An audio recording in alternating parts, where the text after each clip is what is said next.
Kumari's tuition. இன்றைக்கி டியூஷனில் என்ன பார்க்க போகிறோம் அப்படின்னா 10ஆம் வகுப்பு கணித பாடத்தில் இயல் 1 உறவுகளும் சார்புகளும் அதில் பார்த்தீங்கன்னா பயிற்சி 1.4ல் 11வது கணக்கு பார்க்க போகிறோம்.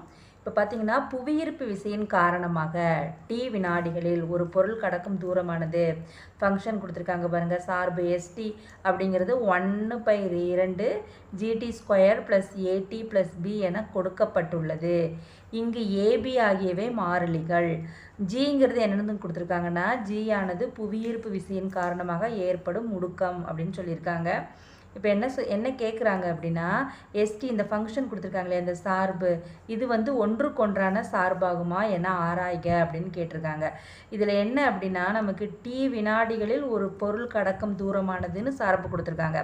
அப்போ நம்ம இந்த டி வினாடிகளில் பார்த்திங்கன்னா நம்ம ஒவ்வொரு நம்பராக நம்ம என்ன பண்ணணும், சப்ஸ்டியூட் பண்ணோன்னு வச்சுக்கோங்களேன். பிரதியிட்டோம்னா நமக்கு அந்த கடக்கும் தூரமானது நமக்கு வித்தியாசமாக அதாவது மாறுபட்டதாக வந்ததுன்னா அது வந்து நமக்கு ஒன்றுக்கொண்டான சார்பு.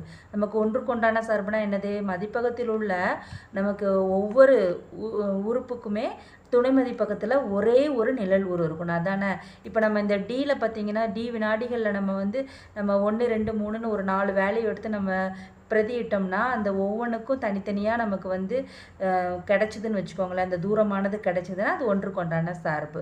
சரியா? இப்போ பார்த்தீங்கன்னா ஃபஸ்ட்டு அந்த ஃபங்க்ஷனை எடுத்து சார்பை எடுத்து எழுதிக்குவோம். எஸ்டி அப்படிங்கிறது என்னது 1/2 gt² + at + b இதான் நமக்கு சார்பு. அதை எடுத்து எழுதிக்கிட்டோம். இப்போ என்ன பண்ணுது டி வினாடிகள் அதில் தான் நம்ம என்ன பண்ண போகிறோம், ஒரு 4 இது நம்ம கொடுத்து பார்க்கலாம். 1 2 3 4ன்னு 4 வேல்யூ கொடுத்து பார்த்தோன்னா அதுக்கு நமக்கு எந்த மாதிரி அது கடக்கும் தூரமானது வர்றதுன்னு கண்டுபிடிச்சிட்டோன்னா நம்ம அது ஒன்றுக்கொண்டான சார்பா இல்லையா அப்படின்னு சொல்லிடலாம். இப்போ பார்த்தீங்கன்னா ஒரு 4 வேல்யூ எடுத்து நம்ம பிரதியிட போகிறோம். இப்போ எஸ் வந்து 1 அதாவது டியில் தானே 1ன்னு போட போகிறோம். இப்போ டியில் வந்து 1ன்னு பிரதிட்டோம்னா 1/2 ஜி இங்கே வந்து 1² சரியா, d² அப்படிங்கிறனால 1² + a1 + b அப்படின்னு போட்டோன்னா 1/2 இந்த ஜி இது வந்து 1 ஸ்கொயர் பண்ணால் 1 தான் வரும். அதனால் 1/2 g + a + b இதுதான் நமக்கு 1ன்னு பிரதியிடுறப்ப கிடைக்கிற மதிப்பு.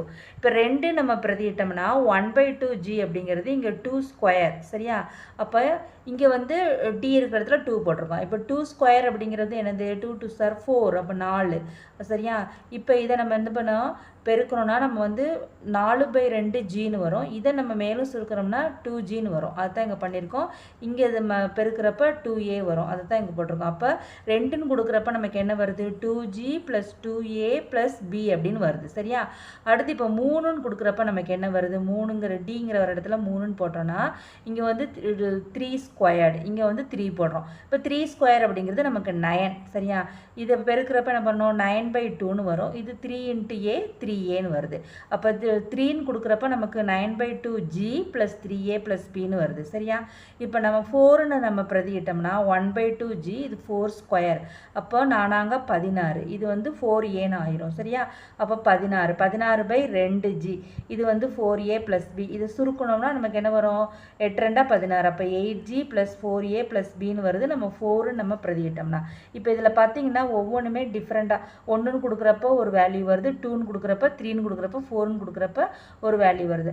அப்போ இது என்னது நமக்கு ஒன்றுக்கொன்றான சார்பு. அப்படி தானே தனித்தனியாக நமக்கு வந்து ஒரு நிழல் உரு கிடைக்கும். அதான் இங்கே கீழே எழுதியிருக்கோம். ஒவ்வொரு வினாடிகளிலும் பொருள் கடக்கும் தூரமானது மாறுபடுகிறது. அப்படி தானே 1ன்னு கொடுக்குறப்ப மாறுபடுது, 2ன்னு கொடுக்குறப்ப மாறுபடுது. எனவே இது என்னது நமக்கு ஒன்றுக்கொன்றான சார்பாகும் அப்படின்னு எழுதிடலாம் சரியா. இதோட இந்த வீடியோ முடியுது. இந்த வீடியோ பிடிச்சிருந்தால் லைக் பண்ணுங்கள், ஷேர் பண்ணுங்கள், மறக்காமல் குமாரிஸ் டியூஷன் சேனலை சப்ஸ்கிரைப் பண்ணுங்கள். மீண்டும் அடுத்த வீடியோவில் சந்திக்கலாம். நன்றி.